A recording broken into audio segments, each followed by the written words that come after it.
ए channel रो समस्त संवाद गुड़िक तथ्य भित्तिक और सत्य उपर आधारित। तेणु ए चैनल को आपण देखंतु, लाइक शेयर सब्सक्राइब करंतु। शुभ उन्मोचित है पुस्तक आत्मचिंतन। बरगड़ गांधी स्मृति पाठागार ठारे आज संध्यारे मनोज्ञ परिवेश मध्य दिव्य जीवन संघ बरगड़ शाखा आनुकूल्य अनुष्ठित पुस्तक उन्मोचन होईछि। उत्सव में प्राध्यापक रवीन्द्रनाथ प्रधान रचित पुस्तक आत्मचिंतन उन्मोचित होईछि। सभा प्रारंभ में समस्त अतिथि मानक द्वारा बागदेवी सरस्वती और जातिर पिता महात्मा गांधी तैलचित्र रे प्रदीप प्रज्वलन करने सहित पुष्पांजलि अर्पण करा जायतिला। मुख्य अतिथि प्रोफेसर सुरेन्द्र प्रसाद पंडा पुस्तक उन्मोचन करी तांको अभिभाषण रे निजे निजको आत्मचिंतन करने आवश्यकता रही बोली कहिथिले।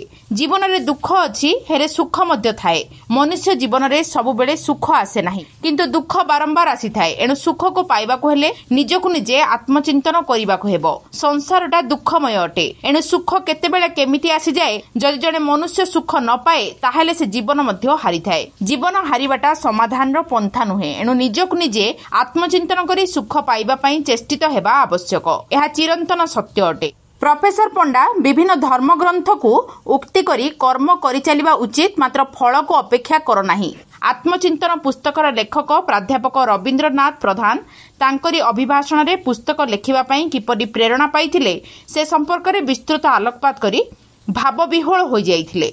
पुस्तकर समीक्षा करथिले समीक्षक डॉक्टर उमेश चंद्र महापात्र। स्वागत अभिभाषण और मंच परिचालना करथिले तरणी सेन बुधिया। प्रारंभ में स्वागत संगीत गान करथिले समारू प्रधान।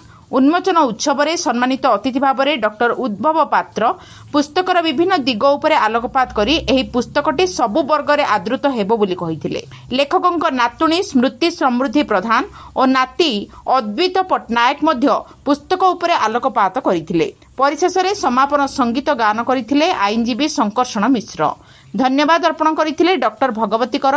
उन्मोचन उत्सव में सभापतित्व करथिले वरिष्ठ आईनजीवी अच्युतानंद महापात्र। परे उपस्थित समस्त को उपहार स्वरूप खंडिए खंडिए बही दिया जाइथिला।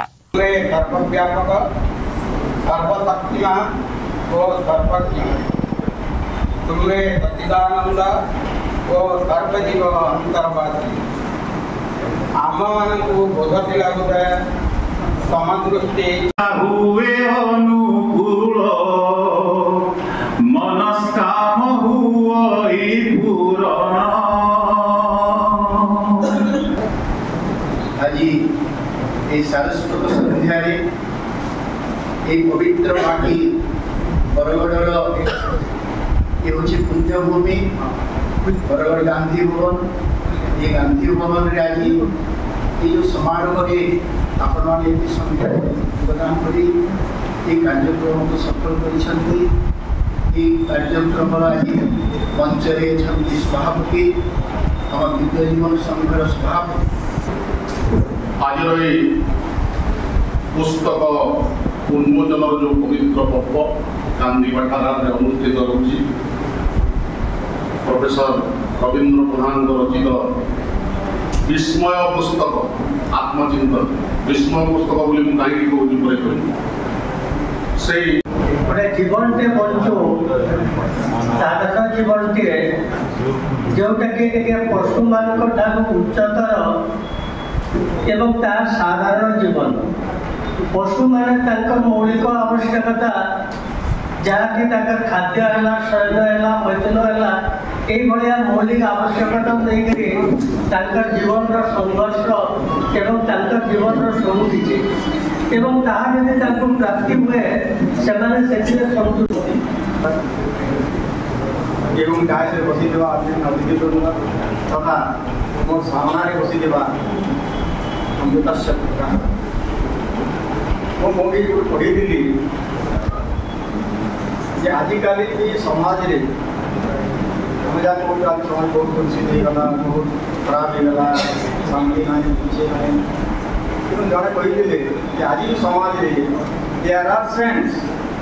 बरगढ़ सत्यनारायण प्रधान का रिपोर्ट सत्य संधान।